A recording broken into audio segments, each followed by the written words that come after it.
নমস্কার, আমি তরুণ ঘোষ। মালিক এখন একটু করে টেনশনে পড়ে গেছে।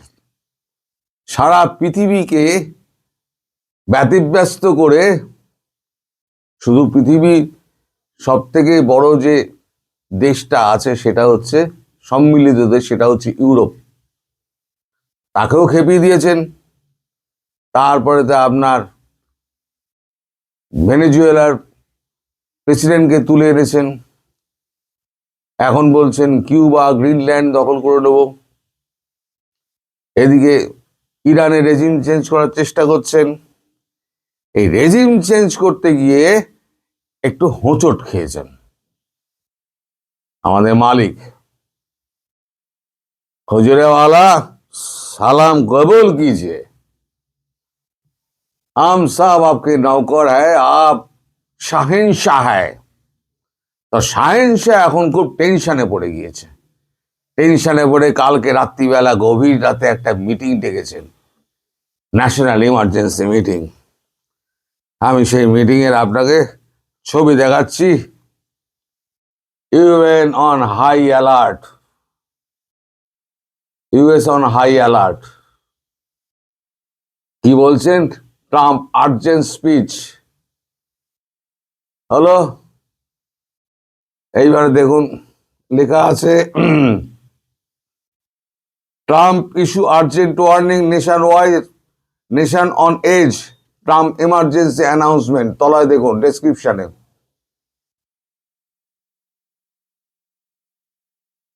আচ্ছা, ট্রাম্প এই সাংবাদিক সম্মেলন করছেন।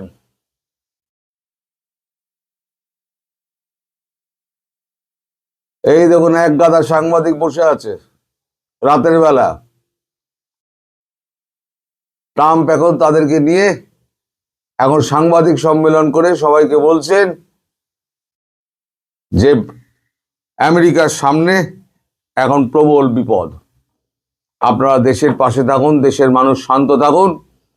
আমেরিকা এখন একটা অস্থির অবস্থার মধ্যে দিয়ে যাচ্ছে। অস্থির অবস্থা কি?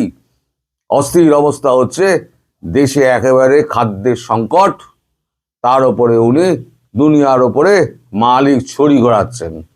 এখন ছুরি ঘোরাতে ঘোরাতে উনি যখন গ্রিনল্যান্ড দখলের কথা বলছেন, তখন ডেনিশ সরকার তারা বলছে গ্রিনল্যান্ড আমরা দেব না, তার জন্য যা করতে হয় আমরা করব।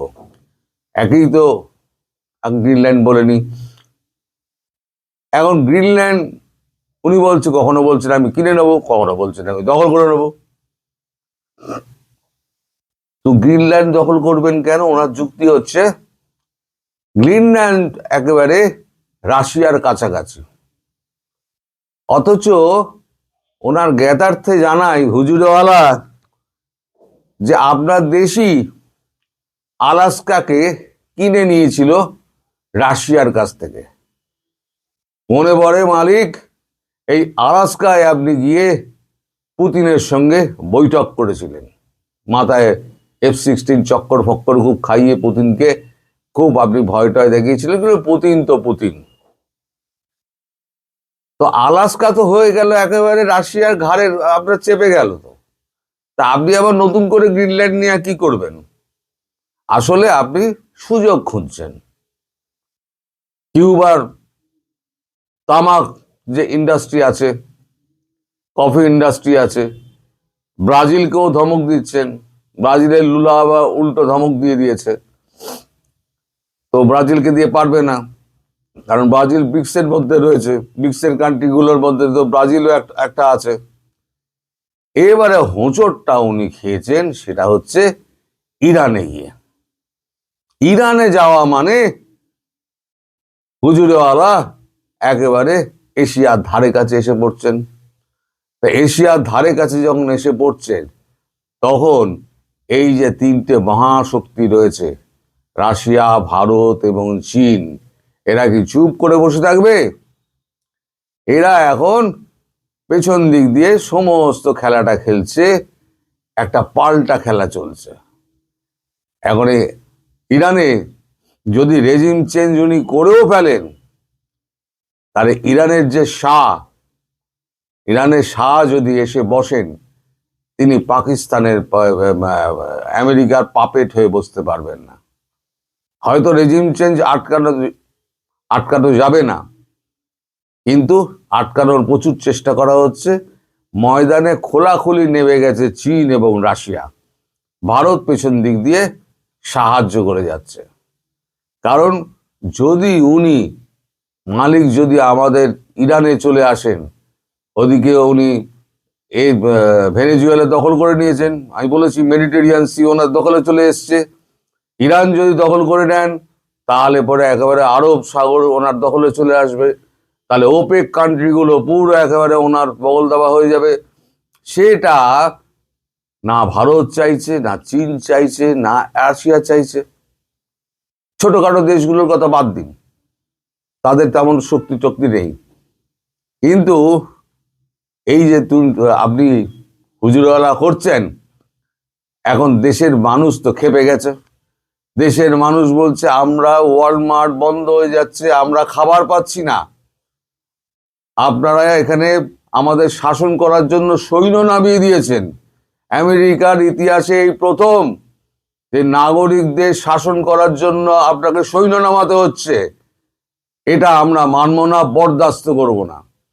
এখন ঘরে বাইরে বিপদে পড়ে গেছেন আমাদের হুজুরেওয়ালা সালাম কবুল কিজিয়ে। এখন হুজুরেওয়ালা এখন ভাবছেন যে আমি এর থেকে পরিত্রাণ পাবো কি করে। এখন দেশের মানুষকে বোঝানোর জন্য উনি এমার্জেন্সি মিটিং ডেকেছেন কালকে গভীর রাতে। সেখান থেকে তিনি একটা বার্তা দিয়েছেন যে দেশের মানুষ সমর্থন করুন আমায়, আমি এই দেশকে একেবারে উন্নতির শিখরে পৌঁছে দেব। উন্নতির শিখরে কি, দেশের অবস্থা তো কাহিল, অর্থনীতি ডুবছে, বিশ্বর সঙ্গে আপনি শত্রুতা করে ফেলেছেন। কালকের ভিডিওতে বলেছিলাম যে আমেরিকা কি সারা বিশ্ব ছাড়া বাঁচতে পারবে? ভারতের মতো মহাশক্তি, চীনের মতো মহাশক্তি, রাশিয়ার মতো মহাশক্তি, এই তিনটেকে নিয়ে আপনি কি মানে বিরোধী পক্ষ ধরে নিয়ে আপনি কি শান্তিতে থাকতে পারবেন? আপনি পারবেন না। আপনার সমান্তরাল যে শাসন ব্যবস্থা, তার মধ্যে জেডি ভান্স, মার্কো রুবিও, যদিও এই সাংবাদিক সম্মেলনে মার্কো রুবিওকে দেখা গেল, জেডি ভান্সকে দেখা গেল একবার, কিন্তু তারা একবার উপস্থিত হয়ে তারা কিন্তু বেরিয়ে চলে গেলেন। আমি পুরোটা দেখেছি, রাত্রি 1:30টার সময় আমি পুরোটা দেখেছি, দেখে আমি স্ক্রিনশট নিয়ে নিয়েছি। এখন উনি পড়েছেন মুশকিলের। সামন্তরাল একটা প্রশাসন চলছে আমেরিকার মধ্যে। উনি যেটা চাইছেন সেটা ওনাকে বাধা দিচ্ছে, মানে একটা উল্টো পথে হাঁটছে তার সামন্তরাল প্রশাসন। তার ভয় হচ্ছে আমি যদি এখন একটা রেজিম চেঞ্জ করে যদি ইরানকে দখল না করতে পারি, তাহলে তো আমার একেবারে প্রেসিডেন্সি গেল। তাহলে আমাকে সোজা, আমি যেমন বলেছিলাম, গেটের বাইরে দেখিয়ে দেবে। তা হুজুরেওয়ালা এখন সালাম কবুল কিজিয়ে হুজুরেওয়ালা, আপনি হলেন মালিক, আমরা হলাম প্রভু, আমরা আপনার ভৃত্য। আপনি যেভাবে চাইবেন পৃথিবী সেভাবে চলবে। আপনি যদি এটা ভেবে থাকেন, তাহলে আপনি অত্যন্ত মূর্খের জগতে বাস করছেন। আমি বাধ্য হলাম এটা বলতে। জানি না আমরা গায়ে মূর্খ বলেছি বলে আমাদের ইউটিউব আমার ভিডিওটাকে আটকে দেবে কি না, কিন্তু মূর্খকে তো মূর্খ বলতেই হবে। এমন মূর্খ যে সারা পৃথিবীকে একেবারে দুশ্মন বানিয়ে নিয়ে তিনি একা রাজত্ব করবেন বলে ঠিক করেছেন। হুজুরওয়ালা, আপনার তো আর 2.5 বছর সময় আছে, আর যদি ইমপিচ হয়ে যান তাহলে 8 মাস কি 9 মাস সময় আছে। এই সময়টুকুর মধ্যে আপনি যদি একটুখানি মানে সুস্থির হয়ে থাকেন, তাহলে পৃথিবীও শান্ত হয়, আপনারও প্রেসিডেন্সি বাঁচে। একটু বাস্তবিক চিন্তাধারা করুন এবং ভাবুন যে আপনি কি করতে চলেছেন, পৃথিবীকে অশান্ত করতে চলেছেন। Marco Rubio, JD Vance, Congress এবং রিপাবলিকান, এই একটা দল, এরা আপনার উল্টো পথে হেঁটে আমেরিকাকে শান্ত করার চেষ্টা করছে, আর আপনি উল্টো পথে হেঁটে আমেরিকাকে অশান্ত করার চেষ্টা করছেন। আমরা আপনার বিরুদ্ধে যেমন রুখে আছি, সারা পৃথিবী আপনার বিরুদ্ধে রুখে দাঁড়িয়ে আছে। আপনি হুজুরওয়ালা কিছুই করতে পারবেন না, যতই যাকে ধমকান না কেন কারোর গায়ে আপনি হাত দিতে পারবেন না। দেশের জনগণ আপনাকে একদম তুলোধনা করে ছেড়ে দেবে, যার জন্য আপনি এখন ভয় পেয়ে এখন এমার্জেন্সি জারি করতে চলেছেন। এই প্রথম আমেরিকায় একটা এমার্জেন্সি জারি হতে চলেছে দর্শক। খুব শিগগিরই দেখবেন আমেরিকার বুকে এমার্জেন্সি হবে। কবে হয়েছিল আমি জানি না, এমার্জেন্সি খুব শিগগিরই হবে। আর আমাদের যেটা কথা বলছিলাম যে ওই আপনার ন্যাটো 1949 সালে এই ন্যাটো গঠন হয়। দ্বিতীয় বিশ্বযুদ্ধের পর যখন পৃথিবী দুটো ভাগে ভাগ হয়ে গেল, একটা হচ্ছে ইউএসএসআর, একটা হচ্ছে আমেরিকা, তখন ছোট ছোট দেশগুলো ছিল ইউরোপের দেশগুলো, তাদের কোনো মিলিত শক্তি ছিল না। তাদের মধ্যে বড় শক্তি ছিল একমাত্র ফ্রান্স এবং জার্মানি। এখন বাকি যেগুলো আছে সেগুলো তো তত সৈন্য নেই, তাদের আর্থিক অবস্থা খুব একটা ভালো ছিল না। দ্বিতীয় বিশ্বযুদ্ধে এত খরচা হয়ে গিয়েছে, ব্রিটেনও এখান থেকে সরে গেল, মানে এর থেকে বেরিয়ে গেল, কারণ ব্রিটেনের আর্থিক অবস্থা খুব খারাপ হয়ে গেল। ভারতকে বাধ্য হয়ে স্বাধীনতা দিয়ে দিতে হলো। তখন এরা ঠিক করা হলো, আমেরিকা ঠিক করলো, ঠিক আছে আমি তোমাদের কাছে সিকিউরিটি অ্যাম্বেসাডর হয়ে থাকবো।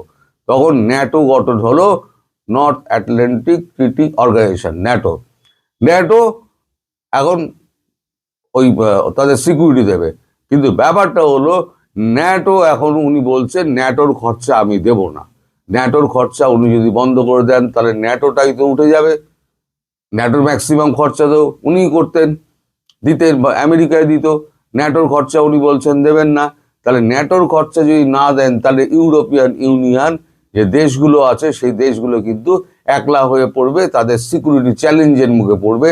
সেক্ষেত্রে ন্যাটো ইউনিয়ন সমস্ত আপনার বিরুদ্ধে চলে গিয়েছে এবং তারা সব হচ্ছে 21 জনের প্রতিনিধি দল, তারা খুব শিগগিরই ভারতবর্ষে আসছে।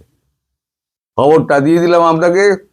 এই 21 জনের 21টা রাষ্ট্রপ্রধান তারা খুব শিগগিরই ভারতবর্ষে আসছে। এর মধ্যে জার্মানি এসে শৈশবোধ করে দিয়ে শৈশবোধ করে দিয়ে তারা একেবারে ডিল ফিল কমপ্লিট করে নিয়ে চলে গিয়েছে। ফ্রান্সও ফেব্রুয়ারিতে ম্যাক্রো আসছেন। সুতরাং আপনি ধীরে ধীরে একলা হয়ে পড়ছেন, ন্যাটোকে পারলে তুলে দিন, তারপর দেখুন আপনার খেলা কিরম জমে যায়। সবাই ভালো থাকবেন দর্শক, সুস্থ থাকবেন এবং সাবধানে থাকবেন। আর মালিককে একবার করে হুজুরে আলা করে একবার সালাম কবুল করতে বলবেন। সবাইকে ধন্যবাদ, নমস্কার।